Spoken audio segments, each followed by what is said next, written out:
Welcome to the second video of my series here at the Secret Garden of Louth in Lincolnshire. Jenny and Rodger Grasham have really created an exceptional garden here. You saw it in spring, I'll put a link to that video in the description below. Absolutely overflowing with hellebores, spring bulbs, all kind of dazzling colour. I then showed you the propagation warehouse, the conservatory, multiple greenhouses. There was so much promise, so many plants getting ready to grow.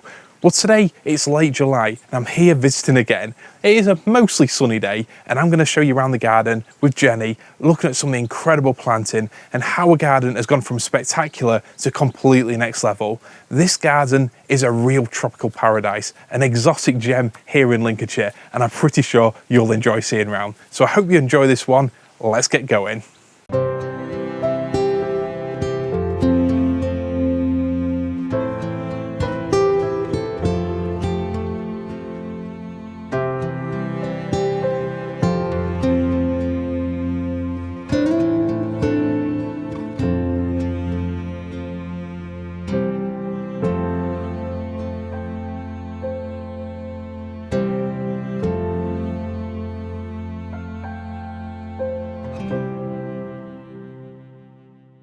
People will remember this view from last time, but there's so many more incredible plants to see this time.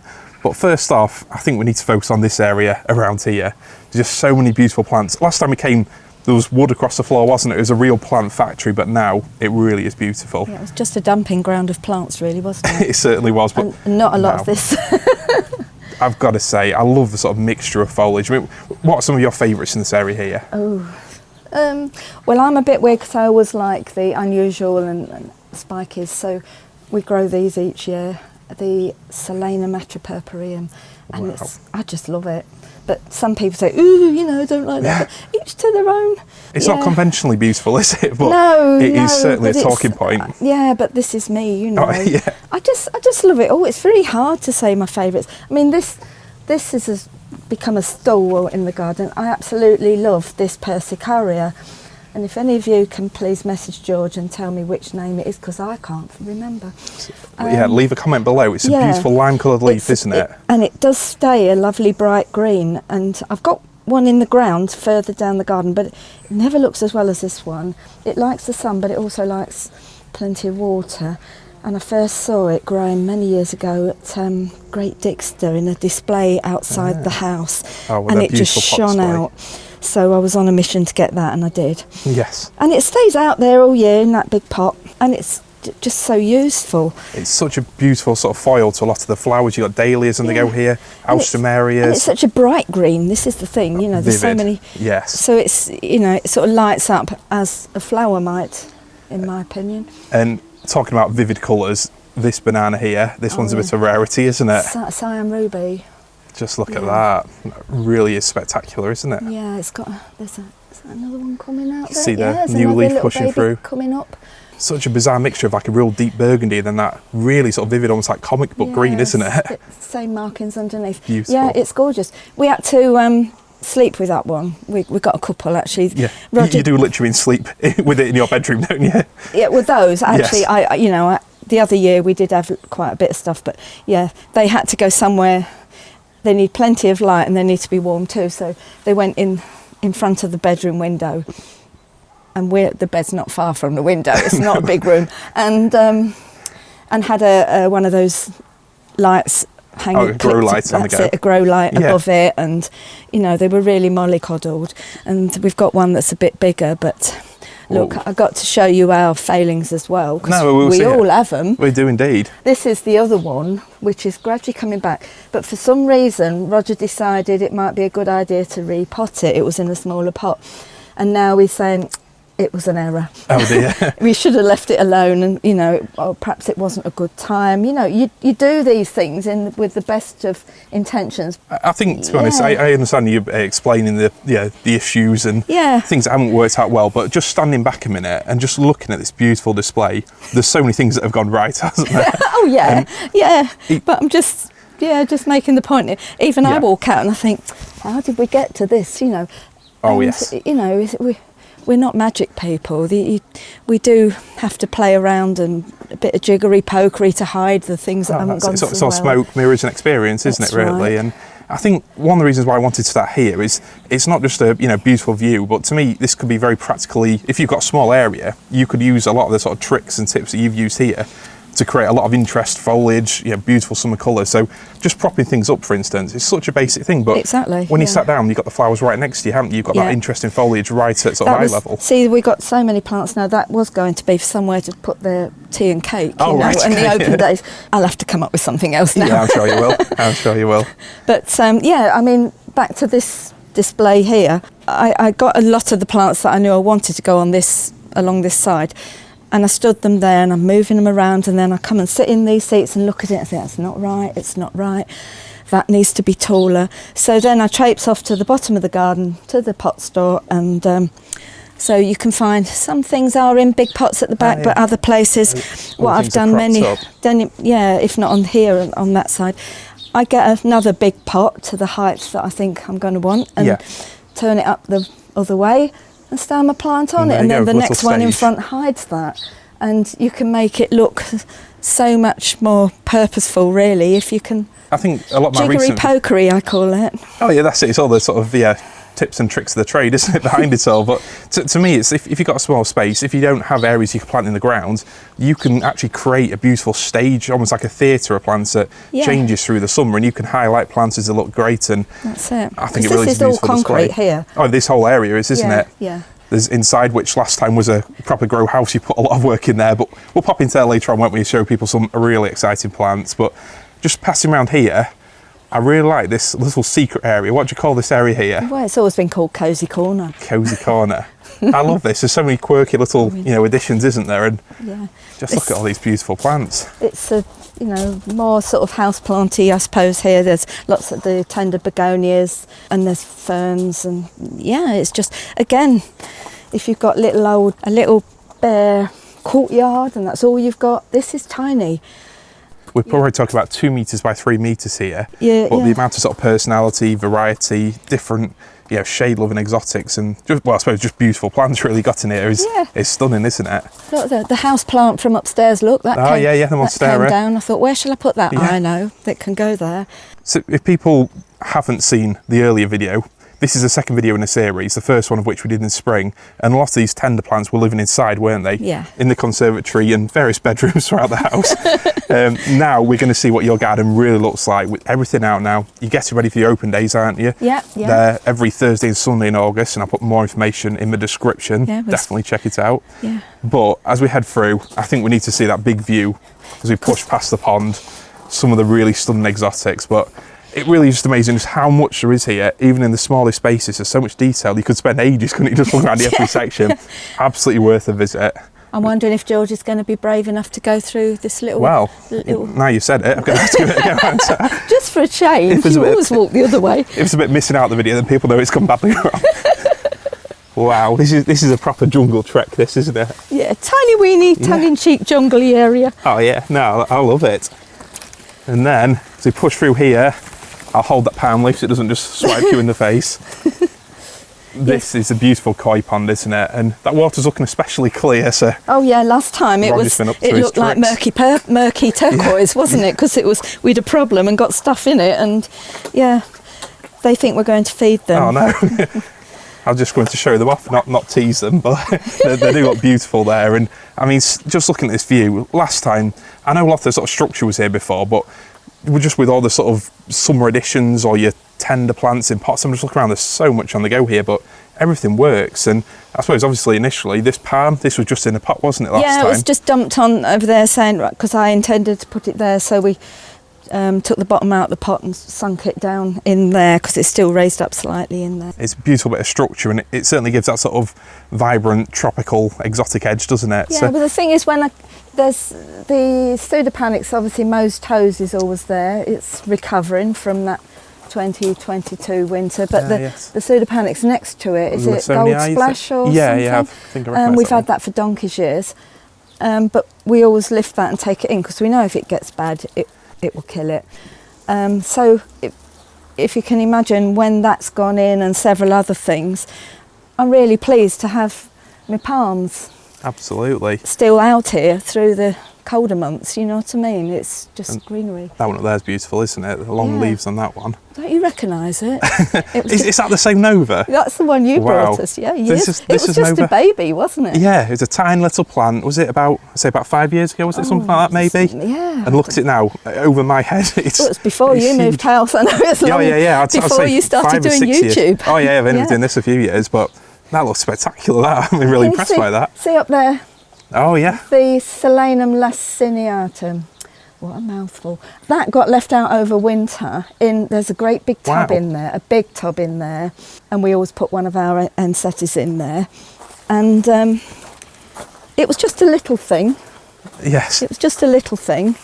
And we left it in and it's grown, and look at it, it's huge. Yeah, and it looks magnificent. It's a beautiful plant. Absolutely love it. I mean, you know, sometimes they overwinter, sometimes they don't, but if you've got them in the right spot, and they do, they're really fantastic.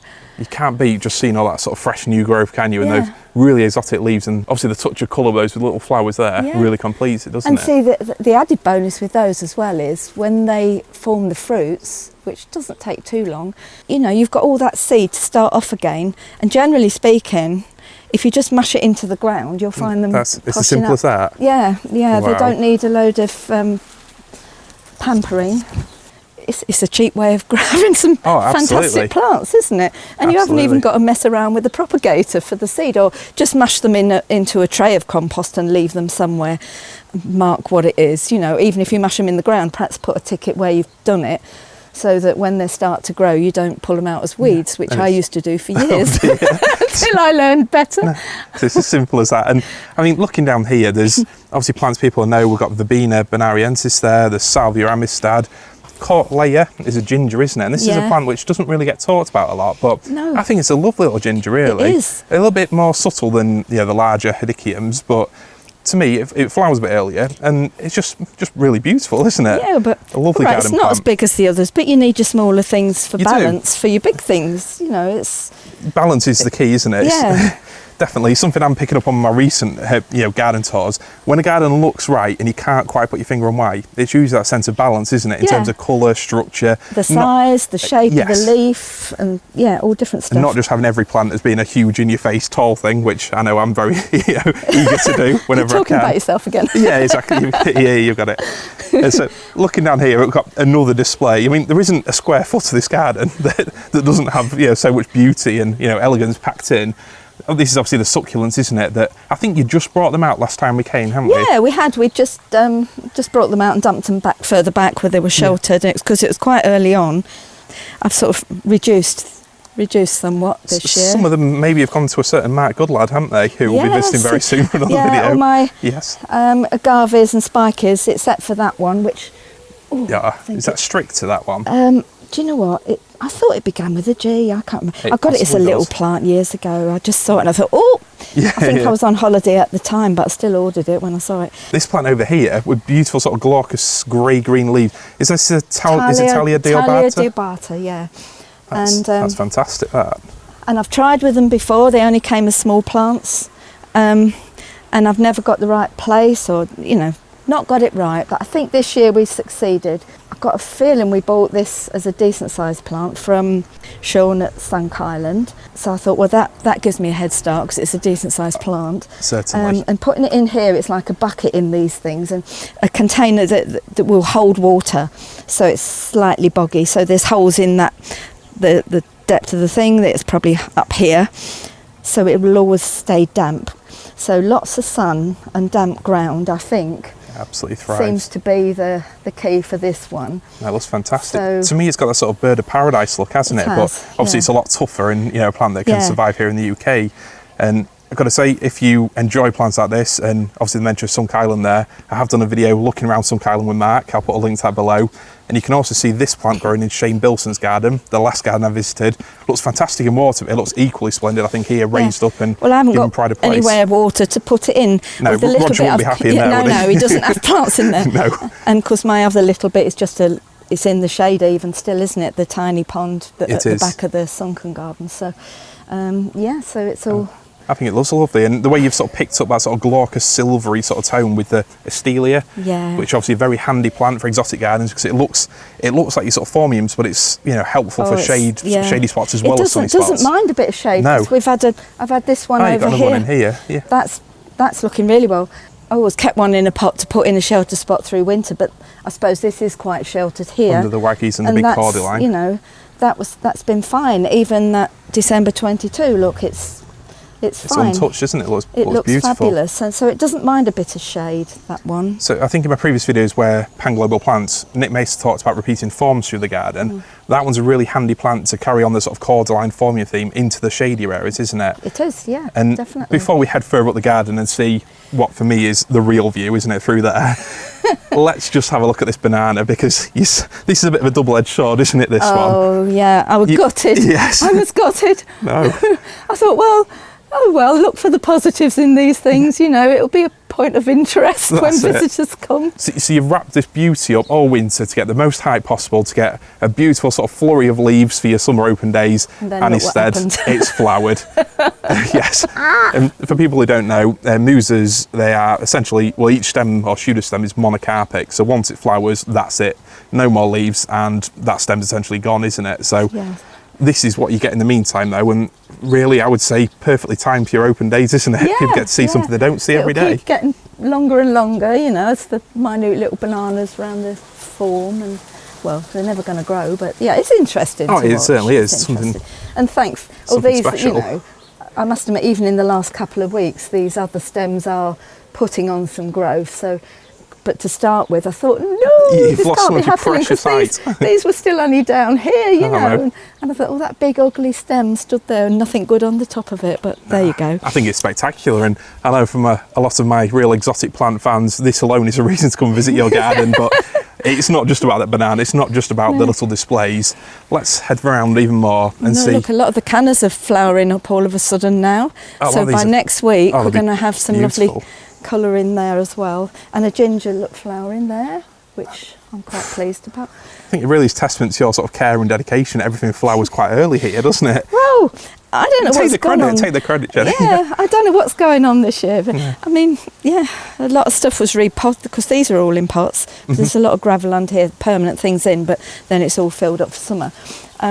So Roger has been really hot these days on repotting and refreshing the compost, and then he does go around feeding things. He's got his regime. I mean, he works really hard. Oh, he does indeed. Through the summer, doing all the stuff that I wouldn't do. I wouldn't have time to do everything. I understand. It really is a team effort, isn't it? Yeah. I mean, I do the stuff that he can't, and he does vice versa. So, and he enjoys it, because he's a person who likes to be always on the move and doing something. So, and I don't. I like to sit and look at it and ponder and think what I'm going to direction, put. Isn't it? That's We'll call it something like that. Yeah. Obviously, people, if you haven't seen the spring video, you might have guessed already, this isn't a low maintenance garden by any stretch of the imagination. It's definitely high maintenance, but I think it really shows if you're willing to, say overwinter the cannas in a greenhouse, if you're willing to feed them regularly, water them, you can get the flowers soon, even in a quite a cool summer, can't you? Yeah. I mean, we set them going. They all get just shoved inside under tables and things in that conservatory, cut off, and in there, and then they'll get taken out of there and put in the greenhouse to get them started. Yeah. I mean, if you've got them planted in the ground, they would, no way would they get to this size a year like we've had this year. No, not at all. Yeah. I've got to say, this is just exquisite, isn't it? This like belongs at any kind of RHS show, and I mean that's a compliment. It's so much attention to detail. These are all bromeliads, aren't they? Yes. And do all these have to come inside over winter? Yeah. I knew the answer to that. I just wanted you to say it. No, it looks incredible, and I like just the way you put it together as well, using pieces of, presumably this is... old logs and wood and bits of bark off things. A bit of everything. Yeah, just some of it from your own garden, just to try, well, most of it is, yeah. Oh, wow. And I kept it from last year. Yeah, but of course Roger gets lots of logs he goes out logging for our I've heard some of his logging stories, yes. Yeah. Some of which I can't repeat on comical, this video. Yeah. So, I say, I'll have that bit, and then we end up with this bit. I love these. They just look so alien-like, don't they? I mean, which is this one here? Do you know the name for this red one? No, goodness no. It doesn't matter what it's called. It's a stunning bromeliad. plant. It's a bromeliad. And Rodger's about the same. It's just, yes, it is really good, and I do admire and envy the people that can remember the names of the plants and where they hail from and this, that and the I don't. If I remember the name of the plant, then all's good. Oh yeah, and I think when you've got a garden with so much botanical variety as this, you're not going to know every single genus, are you? No. I always say my head's incredible. like a shed and everything's in there, but I can't always find it. That's it. So as we push through here, I mean, people will recognise some of these shade-loving plants like the Impatiens that we saw earlier in the year. Yeah. Then I think the shade plants really were the feature, but now they almost blend into the background, don't they? Yeah. So many summer flowering plants, isn't there? And I mean, what's this beauty up here? This Brassaiopsis. Brassaiopsis Dumicola. Just look at that. I think we just walked past it last time. Yeah. And yeah. Wow, I mean, what a feature. You can see how much new growth it's put on. It's huge amount. Very rapid. And the thing is, as with a lot of these, the Brassaiopsis and even Scheffleras, sometimes the winter can do you a favour because it killed the top out, the growing point, right. and then it branched. And now it looks a magnificent specimen, and it's, you know, it's just grown and grown with the branch, whereas it's just straight up before. Yeah, and now it's got a lovely standard tree shape. And look, there's still all these flushes still growing. Oh, you can see that inside. I mean, I just love it, and it's a fairly tough old thing and all. No, it really ticks that box of being a exciting exotic plant and also tough enough to try even here in the north of England. Yeah, I think it is said to be one of the hardier Brassaiopsis, you know. I saw a few at Shane's garden, but when they get to this size, they really take on that next level impact, don't they? Don't they? Yes. Absolutely stunning. But going from a magnificent, huge exotic like that to just a small detail like these lovely containers, what kind of mix of plants have you got growing in these to create sort of little spots of colour that anyone could create at home? Yeah, it's begonia glowing embers. And to be honest, I've been doing this arrangement for several years because I haven't found anything else that works so well. So if it ain't broke, don't fix it. There we go. You know, it'd be nice to have change if I could find something. Anyway, then this, my favourite, and you can see it in different lights, it actually looks different colour. Coleus, they changed the name now. They have indeed. It's campfire. Anyway, I thought it was campfire. It's one of them, and it's the variety campfire. Does it begin with S? Solus? Is it one of those? Well, there was Selenistemum, but then there's also another name that they've moved some of them to. So. I can't keep up. Yeah, we don't need to, do we? No. I'll put it on the screen. It's one of those, and it's called campfire. And the old lovely creeping Jenny, which has crept down and bits of it and growing all around here, which I'm delighted about. It looks trails lovely. Over, and of course that's tough as old boots. And then, of course, these ornamental millet, aren't they? We grew our own from seed from ours the other year, but I must say this year we did go and buy them again. So there we go. So just for a few sort of bedding plants, this combination absolutely lovely. It looks as splendid as any of the exotics I think you've got here, and it really ties the garden together, doesn't it? So I know in this day and age, bedding plants, hanging baskets, containers, people are generally moving away from them, but I still think there's a place for this kind of beauty. You can plant. Still have an exotic style in a pot. You can. And what I've always tried to do, though it's not really so noticeable as yet, flowering wise, I've always had this orange thing here, and then I try and carry it through so you see the orange things through there. But the same or similar begonias down there. Yes. Yeah, and the coleus, it's still growing. You know, some things have romped on and are performing early this year, and others are slower. And of course, it doesn't get so much sun there, so. No. You know, that's the north side of that raised bed. I know last time the main focus of the video was on lots of the shade loving plants, wasn't it, down here? The hostas, the foliage plants, but now people would be completely forgiven for walking straight past them because just look at this. This is just such a splendid display of exotic foliage, huge leaves, beautiful flowers, and the scent here really is just next level. Well, what's the scent coming from? It's this honeysuckle behind you. Yes, I thought it was something like that. Gorgeous. I mean, there's so many honeysuckles available, and some are beautiful flowers and very lovely to look at. But if you want the scent, you know, your bog standard honeysuckle with the old yellow and white flower. Actually, once you get a lot of it, it still does look pretty. But it absolutely looks pretty. Absolutely fits in. But it can, not an exotic by any stretch of imagination, isn't it? But it can grow up into a tree, and you don't even notice it, but you notice the smell. For people that are new to tropical style gardening, there's a lot of the plants that you might begin with, but here just combined in a way that you can just see everything, can't you? Just in one great big hit of tropical foliage. Yeah, I don't like seeing bare soil. No, that's very evident. It's beautiful. So, I mean, just breaking this down, because I know obviously I could stand in front of this and just go, wow, look at all the jungle tropical plants. But to me, it's the way you've sort of combined lower level. We've got the ferns, we've got Hedychium, the Japanese forest grass there. To me, those sort of, they look natural down there, don't they? Yeah, but they are. They've put themselves down there. They've put themselves there. Well, that's why they look natural then, isn't it? You could have taken the credit back. You could have taken the credit. But up here, when we came earlier in the year, I remember seeing the palm in the centre, the Trachycarpus. I remember seeing a sort of flowing mixture of hellebores and all kinds of the veratrum here. They look fantastic, but now they're just a supporting cast, aren't they? Yeah, they're a stunning array of exotics. Once they flower, which I rather like that flower. Once it flowers, the leaves seem to they sort of brown off, don't they? A little bit. You know, if I stumble across something in the next week or two that I can plonk there in its pot maybe and just disguise that, I probably will. A little glimpse behind the scenes. I'll still leave this bit in the video because people need to see that even your garden, just weeks before you open, or days before you open, there's still little pieces that you wanted to work on. Still titivating, and absolutely. You know, my friends say to me, for goodness sake, Jenny, you know, only you would see that.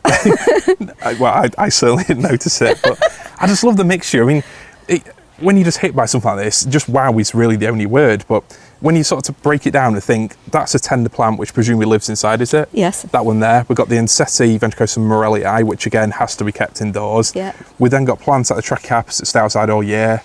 We've got the Brugmansia up there. There's layer after layer of beautiful plants, and overall, I mean, how would you learn to combine these? Is it a case of experimentation, or do you have a set way of doing it every year? No, I don't have a set way really, because every year the plants have changed. Everything grows differently. It might be growing well, but got bigger. Oh, yeah, so like the palm there, yeah. So you have to adapt and move things around. You know, people who are starting out will notice they've got all these plants, and I see pictures now and that I think, oh, it looks so good, and it's a patch of all this beautiful foliage, but I think, but it won't look like that in a few years. You'll have to move half of that, and you create this wonderful photo.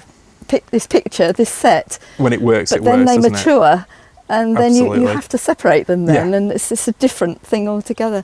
So yeah, each year is different. There's certain themes that I try to carry on, but what goes where, you know, who knows? I mean, the ricinus obviously are only this last week or two starting to they need the heat to get going, some growth on, So we will be doing a third video in this series later in the year, probably in a couple of months' time, where we're going to see just how big those ricinus get. So for real exotic plant fans, I think that'll be the video where they can see those plants at the best. But right now, I think everything is just performing so well. The exotics are getting into growth, and there's just flowers everywhere you look. Really sensational. I just love these. I love Cotinus. I've had this one for years, and I don't know which one it is, but they blend in with your exotics. They do. It's hardy. It will blend in, and it's almost elegant to me, and I love when the sun shines through the leaves. Oh yes. The new foliage is always, and if it gets on you, I like it all.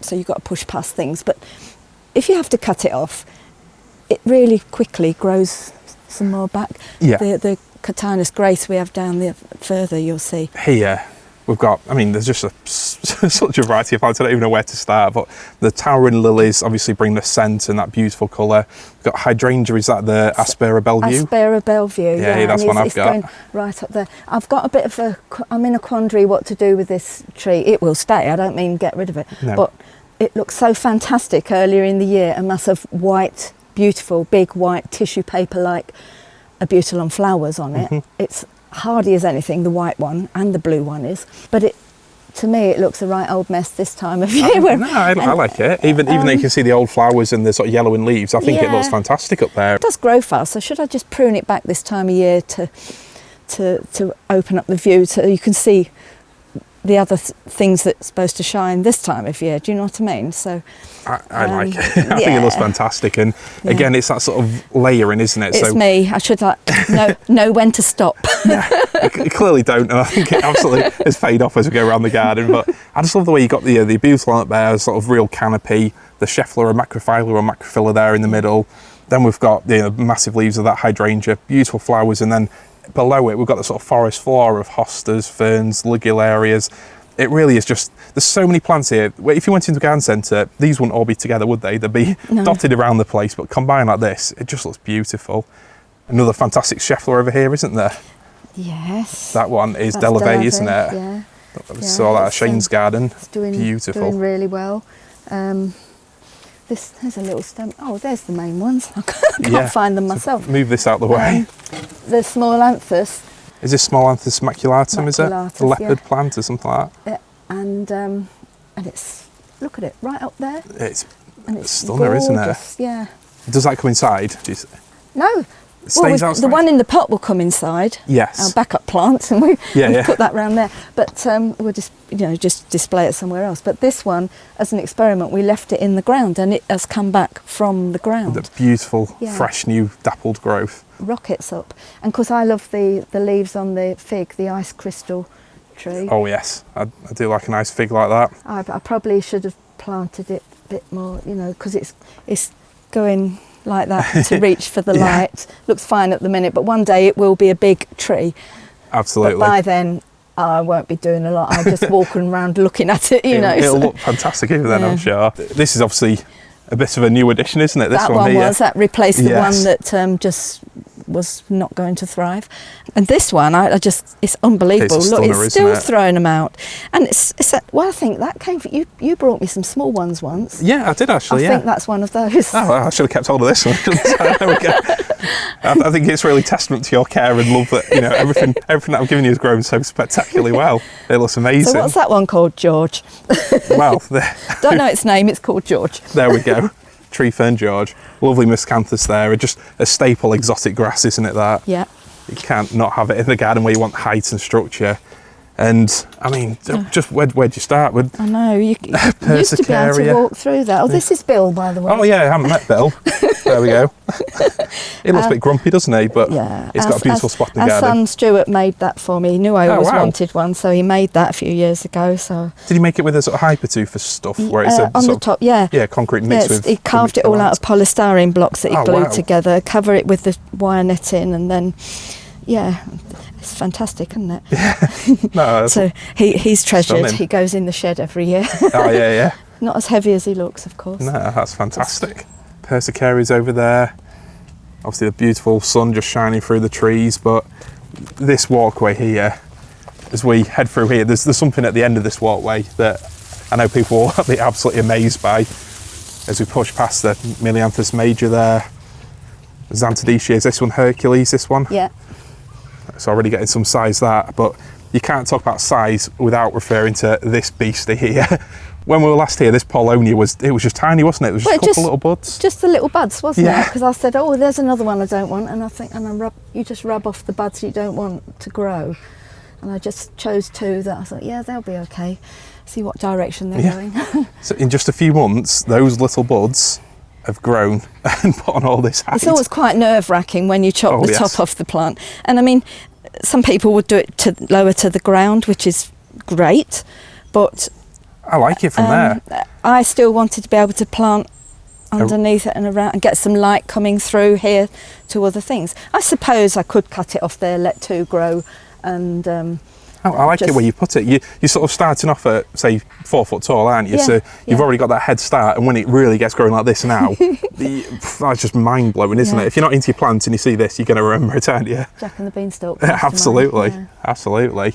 And this is the area, I know last time we talked about, you'd had a few plant losses, hadn't you? And there was a few things missing, but now it's as full and boisterous as ever, isn't it? December 22, I had some big specimen, not specimen plants, but mature plants. I had Pseudopanax chainsaw. It was, I'd had it from a tiny one. I had two big red cordylines, but so you think, you can cry about it or get on and do something about it. So you've certainly got on.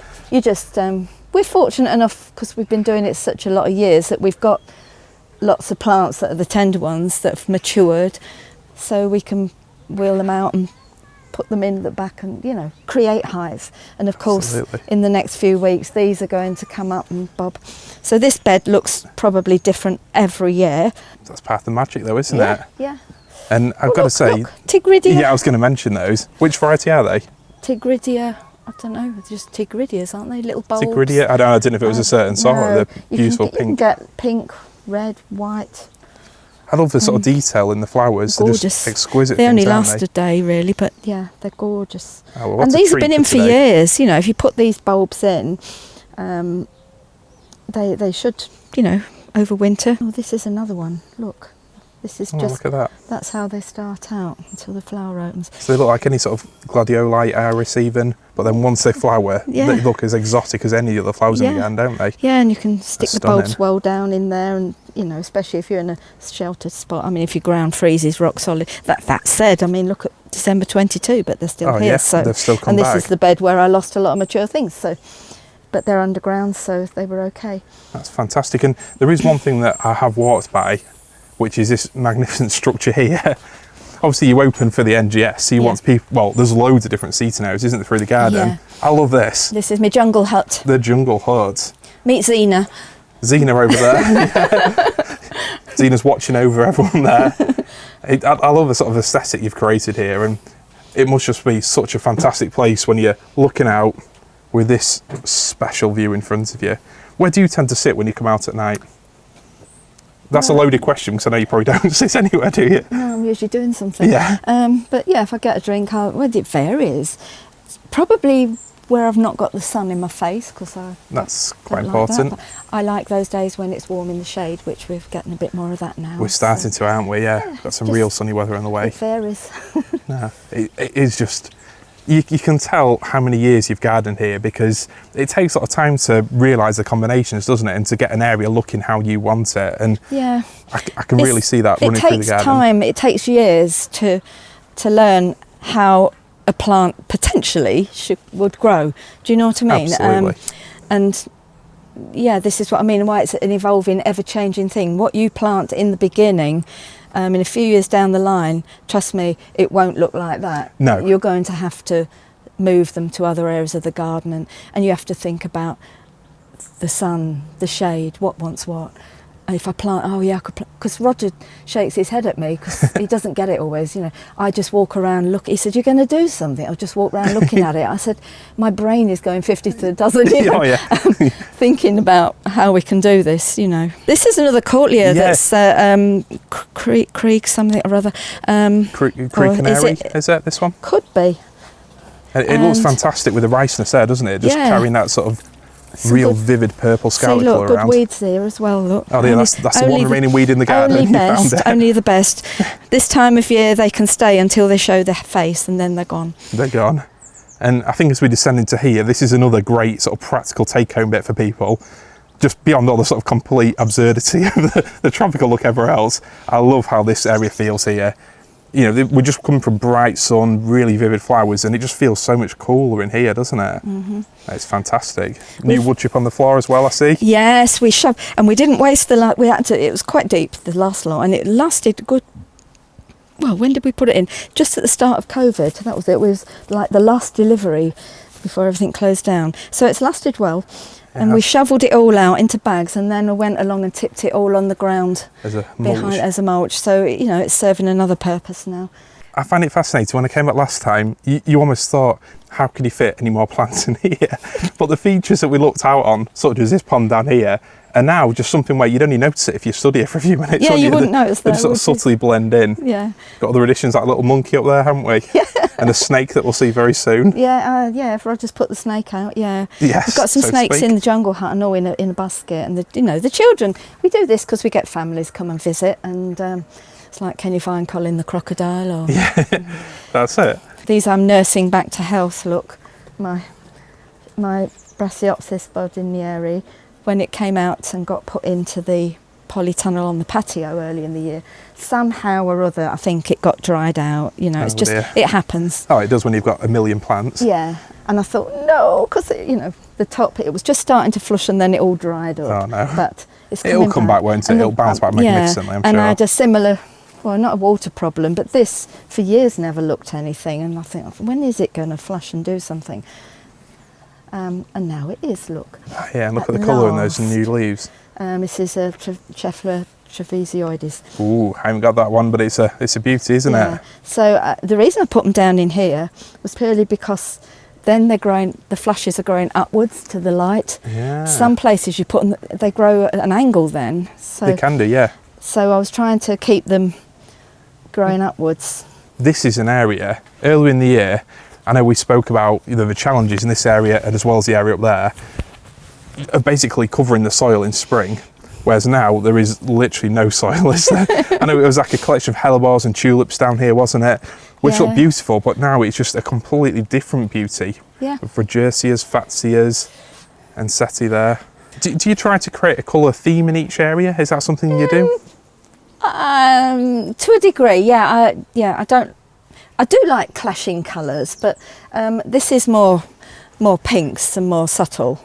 Pinks and blues on here and white this year anyway, but yeah, generally I'll put when the dahlias come up and do their thing, there'll be more pinkier colours. So I have my cooler areas and the hot colours. I mean, if I smacked red, orange and yellow in there, to me it would look yuck. So there's a bit of sort of general sort of, you say colour drifts through the garden. Yeah. I just noticed down here, I see we've got the Rodgersia here, lovely sort of maroon burgundy colour. But that's the seed heads. Oh, it is. I mean, obviously you planned for this. Take the credit for it again. You're making that stuff's accidental, but that just ties in so well. Yeah. The cause line there. That's right. And even on the petioles of the Schefflera, it's got the same sort of red running through. It does. And even the bits on this Persicaria Compton's form. Last time you said these Persicaria were going to get big, and look how big they've already got. There's one over there even bigger. Yes. But that's why I've always loved this particular Rodgersia, because it had a nice raspberry pink flower in there. But it holds these for months and months and months. So you get through winter extra even. interest. You know, I leave those on. Which one is this? I don't know, because I got it so many years ago before I don't even know if it was open in the garden. There we go again. If you know, leave it in the comments below. And this is the Cotinus, isn't it, that you're talking about? That's Grace, yeah. Just beautiful colours. Even when the sun's just nipped behind a cloud like it is now, there's so many different sort of contrasts and varying tones, aren't there? Yeah, and even this isn't so glamorous from this Rodgersia, but I just think they just all, I don't know, they just. No, there we go. You're claiming credit for it now, aren't you? It's all intentional. And I mean, as we head through here, the sun might have gone behind a cloud, but to me, just the whole structure of the place, it just feels so magical. And this is the area here where you talked about struggling to cover the soil. I mean, what soil now? It's completely disappeared, no, it's hasn't grown, it? Just a little bit. Yeah, I didn't know when I first planted tree ferns. It was years later. I read something. I thought, when you plant these beauties, yes, for many years you can dig nicely around it and pop this, that, and the other in, and then years later you realise it creates this big mat, and it's quite thick, probably about 6 inches, a dense mat of roots over that area. And some plants will, if you've previously, put them in long ago, some plants are strong enough to push through it, although it might weaken them and, not so grow so well. And other things will just not manage it. So as we spoke about last time, it's all the sort of woodland plants, isn't it? The natural plants that really thrive in difficult, challenging environments. I mean, I just love the sort of, again, such a mixture of plants, but most of them are, I guess, really sort of basic, common garden centre type plants like ferns. I mean, that Persicaria is obviously something a little bit special, isn't it? That one there. That's the same as the other Compton's form. Compton's form. So I love you can't get that everywhere. These are coming up. And this fern. Wow. I've got several of those around the place. So but then I can just zoom in it here. would be really nice if it was just sat there on its own, but me, I just keep shoving plants in, and I'm trying to think what it's called. Is this now. Dre's Dagger? That's it. The one that I saw in my video recently at 50 Shades Garden. Yeah, that's it, Dre's Dagger. It is a stunner, isn't it? And what's this plant down here next to it? That is an asparagus. It's an asparagus family anyway. But that is a more tender one. We do have to take that one in for winter. I love the contrast. Yeah, I generally have put it there because it works with another different foliage. But yeah, it's my new hosta. Look. Oh dear. It was beautiful a few weeks ago. There's nothing much left now. Slugs. It's been one of those years for slugs, hasn't it? But I've got to say, looking at the overall picture, the big picture, you'd never know, would you? No. I remember this beautiful waggy from last time, seeing that lovely light shining through the leaves. But have you changed this one since I was last here? Yes, I didn't want to. We were quite happy to keep skirting around these, but they are quite sharp and prickly, and they come right out. They were right out here. Oh yeah, I remember that. And it broke my heart to have to cut them off, but I thought, well, when we have visitors, you know, this practicalities, won't isn't be it? such a good thing. So they had to go, but as again, always look for the positive in these things. It opened up another area. I could see into there. So then I was madly planting all sorts. So I thought I could enjoy myself, really. I got a space that I could plant, again, shady stuff, but... and it gives room for this magnificent ginger, doesn't it, to sort of step up and take its place. That's been in the ground, and the hung fung stripe there. Oh, yes. Which one's this? This is a Forestii. Do you know what I thought it was? That is one of the hardiest ginger, isn't it? And one of the best for growing cooler areas. Yeah, and that does really well, as you can see in that area. Magnificent. And I put the hung fung stripe there, and that's bulked up a lot. So I'm really looking forward to seeing the flowers from that one. They're a gorgeous red colour, stunning flower, but it'll flower quite late probably. Although again, you know, this year, who knows? So I just think it's magnificent that we came in spring, and you know, there's such a selection of flowers, colour. It looked exotic then. We've come now a few months later in mid-July. Well, late July now, and it's already again alive with a completely different palette of colours. And in a couple of months' time, there'll be other plants just ready in the wings to take over, won't there? Yeah. This is a house plant, isn't it? This one here. The philodendron bipinnatifidum.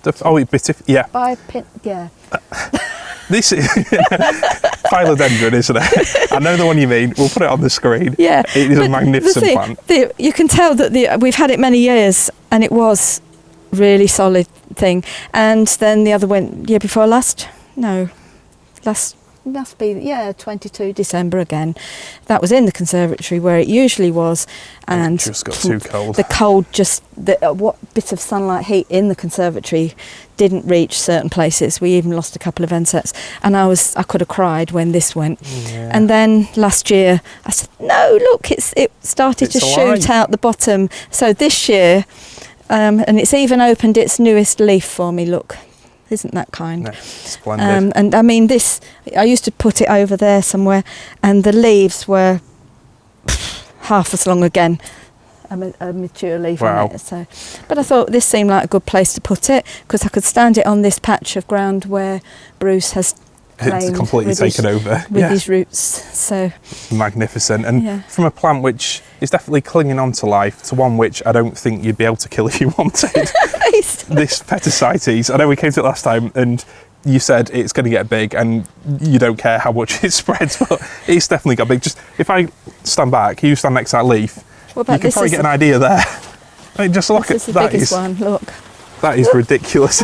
There we go. It's majestic, isn't it? Huge, great big leaves. Yeah. Look at that.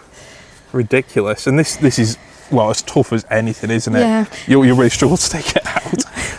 I know. But it is easy to pull a bit out. If it starts popping up where I don't want it, I just yank it out. It's one of those plants that I wouldn't recommend if someone is just going to plant up the garden and leave it, but a bit of maintenance, a bit of tidying up, and you get this vigorous growth from absolutely no care pull whatsoever. Out what you don't want. I mean, this Persicaria, it flowers late, and it's a beautiful scented one. As opposed to it looks stunning just as a foliage plant, doesn't it? Yeah, and again, I just love it because it's a giant one. But it is contained, because it was well behaved the first 2 years, and then it started walking around here, and I thought, no. So we dug it all out, sunk it in a pot in the ground, big pot in there. That's the way to do it, isn't it? And I just love this banana as well. I think this is one that you protected, didn't you, this one? Oh, all of them, all the Musas that were in the ground, we wrapped. And I mean, it really shows why, doesn't it, when you see this immense height. Obviously, we've had a cooler start to summer, so it's only really just got going, but those new leaves will be pushing through in no time, won't they? Bet your bottom dollar next year one of those will flower. Oh, possibly. And your bamboo's obviously started to slowly walk over there. Yeah, my neighbour said, Maria said, have you got any of your yellow bamboo for sale? Trouble is, she's not been well, and they said we've got bindweed and brambles of tree-like proportions growing over there. So now the bindweed is using it as a climbing frame. Oh dear. Another fantastic Abutilon here. I need another one to put somewhere. I do, because it's just amazing. We bought it last year, and it went in the greenhouse, and I said we'll plant it out this year, and it just works its socks off flowering, and Absolutely, it's got an orange, lovely burnt orange glow over it. Which sort is this? It's hot lava. Hot lava. Yeah. I can see where the name comes from. It's a really bold colour contrast, that isn't it? Yeah. Magnificent reds, beautiful oranges. And we've got stunning plants. I think could be a Devon cream in there. Devon cream, Hedychium there. I think we need to head towards some of these completely ridiculous plants through here. So pushing under the lovely evergreen loquat there, your Tetrapanax, it's got to be one of the best I've ever seen. It just looks incredible, doesn't it? There is Roger's snake there saying hello. But I just love the sort of chunkiness. Like this is a real trunk, isn't it? Yeah. It's not just a little shrub. It's literally a small tree. And even they have nice texture as well, aren't they? Oh, they do, absolutely. Yeah. To me, a plant like this, it sort of immediately says this is a sort of exotic garden. This isn't something you see every day. And when you see the huge wingspan, it really is a stunner, isn't it? Yeah. Absolutely sets a tone. I mean, obviously through there we've got some more, we'll say, well-behaved planting, haven't we? Some more conventionally beautiful plants. Brassaiopsis mitis has already put a lot of growth on. Oh yeah, see what's straight past that. Yeah. For people who want to visit a garden this summer, you've got to come here. There's just so much to see. I don't know if you can see, look, when it got knocked back that winter, it was growing on one trunk, went right to the ground, then shot up 3. Wow. And look at the right up there now. That is magnificent, Still isn't flashing, still going up, so I don't know where that'll be by the end of the season. Who knows? I mean, to hold its own between the bamboo like the vivax there and a huge Tetrapanax, that's saying something. It really is a bold character, isn't it? Yeah. Yeah. It's a stunner. And because they're not everybody's friend, but I love the Clerodendron bungii. I mean, I think Yorkshire Chris is a fan, isn't he? He's got them in his garden. Yeah, I love them. I've got a variegated one round there as well. But these will They can spread, yes. Yeah, but look, there's one there. Or is it 2? Just appeared, yeah. But yeah, I love them. It's well worth growing. A lot of the exotic plants, people talk about them spreading, but it's well worth planting. Just a bit of consideration, a bit of maintenance, and you can control them, can't you? Yeah. I mean, going from bold exotics to a plant which I think can fit so many different garden styles, Salvia amistad, the colour of that in the sun, it doesn't get much better, does it? No, absolutely beautiful. Gorgeous, they're very useful, because I do love purples anyway. And look, Brugmansias shredded dress. Wow, do you know, I walked past this morning and thought, what a spectacular creature this is. Yeah, shredded dress. It's doing really well now. It was a slow starter. It used to look pathetic, and we thought, oh, shall we keep it? Please, we did.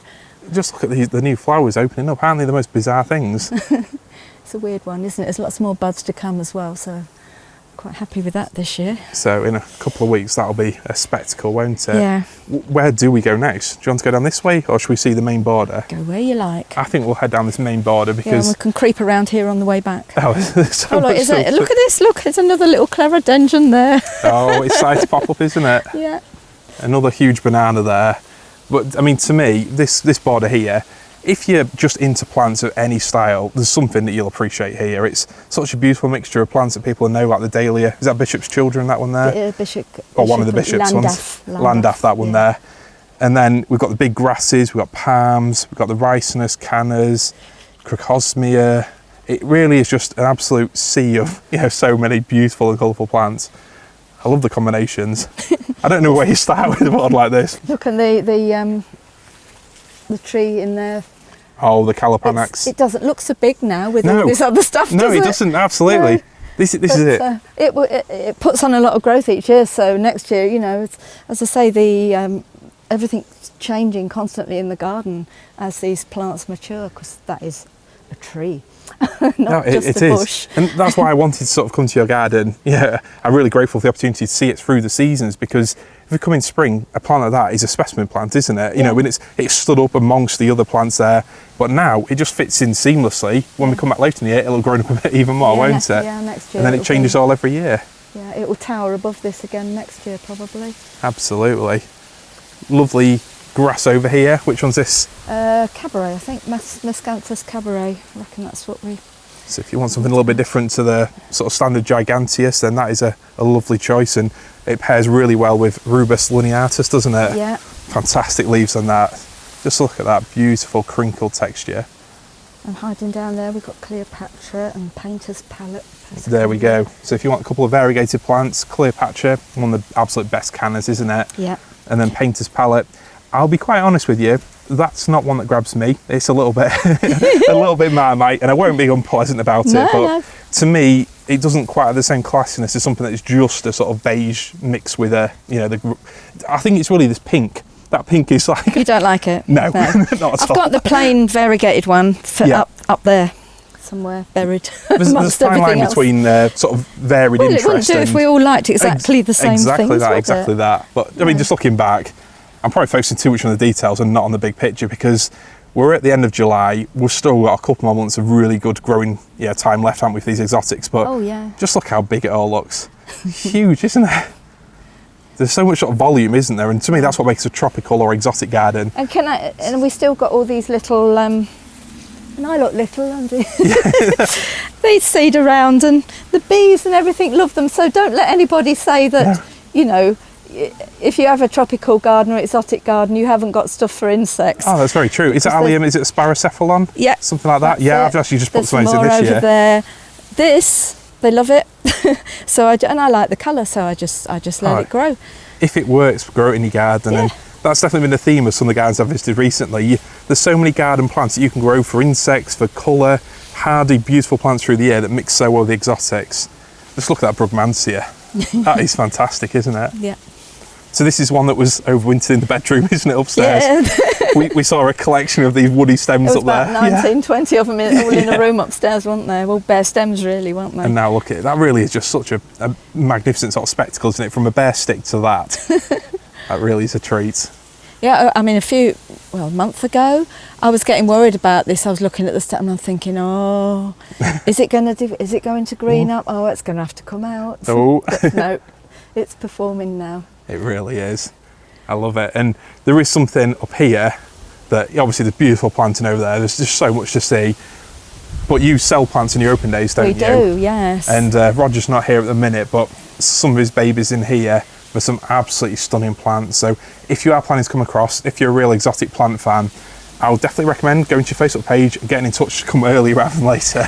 Because there's some absolute beauties in here. Yeah. Some stunners. And all this outside stuff as well. Is it all for sale? All this is for sale. Wow. All that's for sale. All the Dahlias and everything's for sale. That is amazing. And he's got stuff in here as well. Oh wow, I didn't realise this is all Roger's stuff for sale. Yeah. And when we go round the little raised beds in a minute, the paths are blocked up with plants that will also come out for sale. Wow. So I think most of this stuff in here is probably for sale. So if you like the planting we've seen today, a lot of the Cannas, a lot of the really sort of beautiful gingers, you've got them all divisions here, aren't you, ready to go? Perfect time of year to get them in the ground. A lot of the Cannas are seed grown, so if anyone's worried about Canna virus, you don't have to, because they're seed grown. And you can see looking at them that they are very clear. Yeah, there's no issues on those leaves, is there? Oh no, they'd get shown the door very quickly if they were. I can imagine. Yeah. Now there really is such a variety, so get yourselves here for on the open days. Drag the family across and buy some plants while you're here. And he's grown some Hercules this year from seed, and also the plain pink one we've got. That's fantastic. Which we'll see that in a minute. It really is stunning. So let's have a look at those low borders, and then to finish the video off, I think we need to go and have a look at the conservatory, what you've kept in there. I want more of those. Do you? One lonely little plant. I don't think it did well from cuttings. I asked Roger to do it. Yeah, right. So Roger does have a magic touch, doesn't he, for propagation? Mostly he does, yeah. It really shows, because you couldn't afford to buy every single plant in this garden, could you? No. It really is such a stunning collection. Tied together beautifully well. And these convertifloras are going to flower, the big tall orange spires on them. I know they're mixed up with the persicara at the minute, but they're coming up to flower look. So, and that's much earlier. It feels earlier anyway than usual. Yeah. Do you intentionally try to plant a garden for interest through the year, or is it just something that happens because your interests are so varied? Well, I suppose it happens, really. Yeah. But they don't stay out. Ah, right. No. It's mind-blowing. I mean, he does always grow them each year, and we've got some smaller ones for sale around there, but they scare me every year when we bring them out. There's another one over there, because they are mature plants. You're digging up quite a big plant, aren't you? Yeah.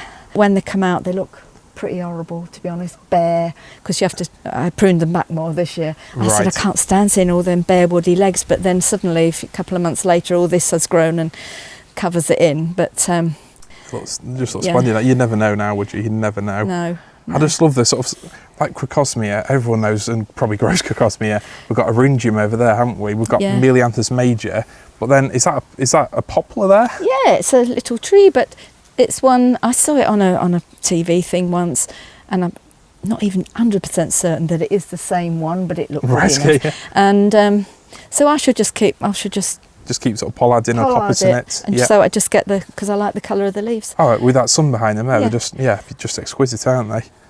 I love it. So we talked about, or you mentioned these lower borders here, and we can see now some of the plants you got for sale dotted around them here. When we altered all this, made these 2 metre square borders with a metal edge, changed from what was there before, I thought, oh great, it's ended up with a bit more planting space and wider paths, and then but not anymore, because Roger's put his plants down. There's no such thing as space in your garden, is there? No, you go first. No, I'll push through. Wow. Yes, it's a garden that if you don't like being up close and personal with plants and brushing through and moving it out the way, then you best not visit, because it's this is the nature of our garden, you know. So I think for people who saw my recent video at Panglobal Plants, there's the Iris confusa there, is it? Yeah, love that. And then we've got the Bromeliad, is that the platanifolia? It could be. It could be, we'll say that it is. That nettle relative there.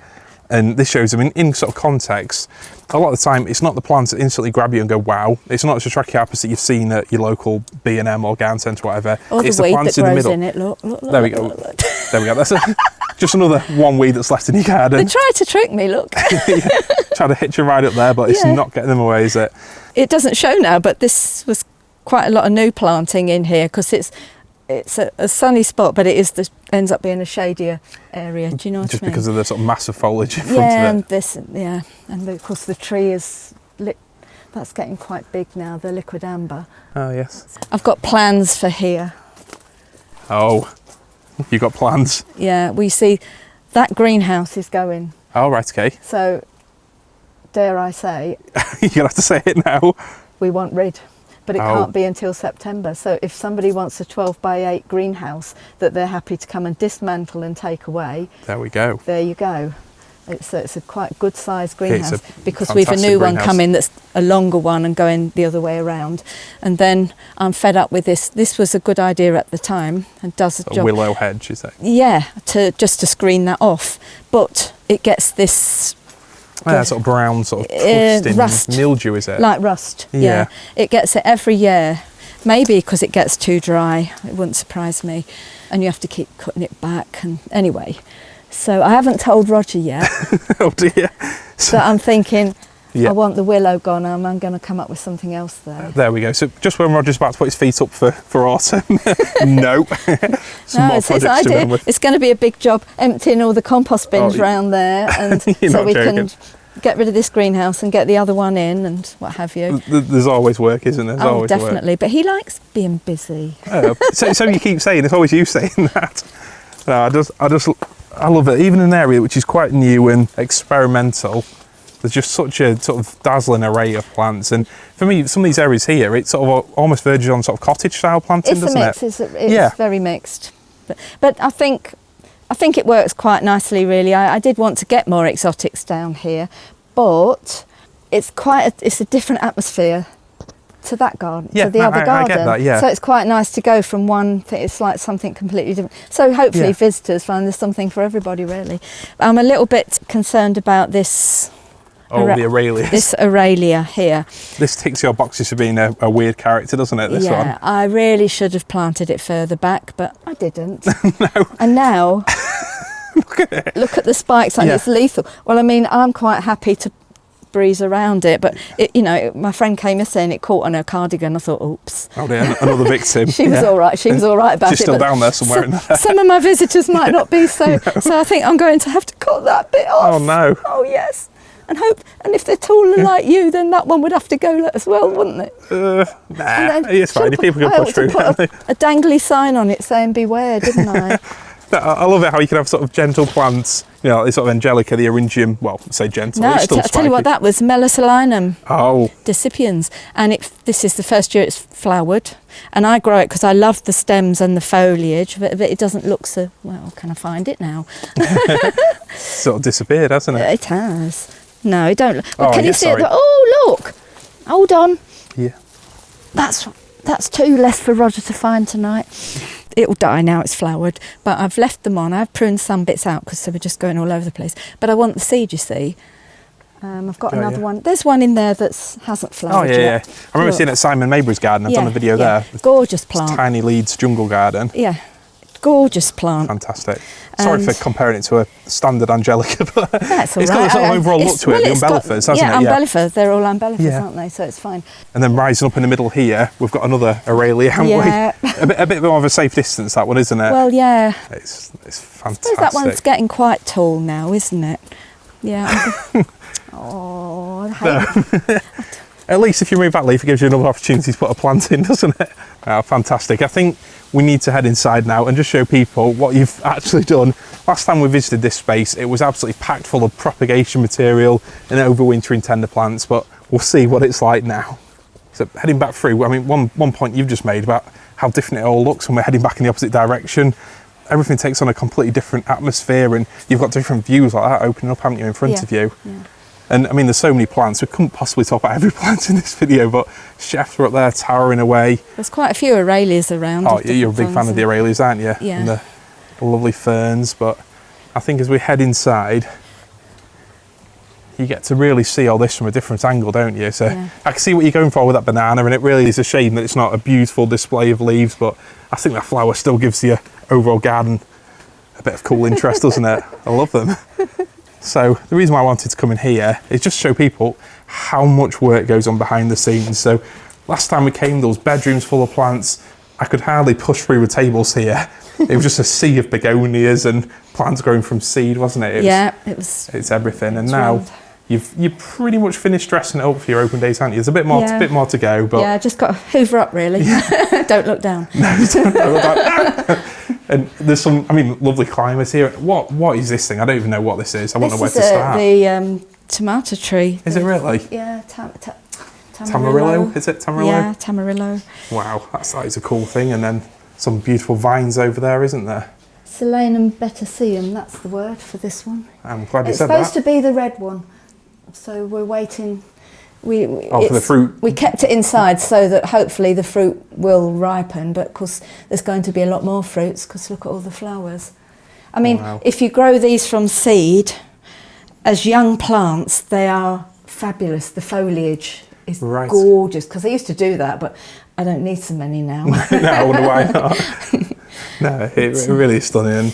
And I think just seeing around here, it really is a testament to both yours and Roger as he disappears off inside, the hard work you put into it, and it must just give you such a boost as you walk outside every day and just have this greeting you. It really is such a incredible paradise. I mean, do you see it as an exotic garden? What is it to you? Is it a tropical style garden, or is it just simply a garden full of the amazing plants you love? Tropical. A paradise garden. In places are in slightly jungly. No, that's a lovely mix. Yeah, mix of everything, depending where you are in the garden, how it feels really. It really is stunning. And although I've obviously tried my best to share this garden as it's developed through the seasons, I absolutely would recommend coming across, head to one of the open days. Like I said, I'll leave your Facebook page in the description below. Get in touch with Jenny and Roger there, arrange a day, Thursday or a Sunday in August to pop over, and there'll be plenty of cool plants for you to buy as well. So thank you very much for your time, Jenny. Thank you, Roger, for your hard work, and we'll see you all later in the season to see just how big and spectacular this garden really gets. So thanks for watching, see you later.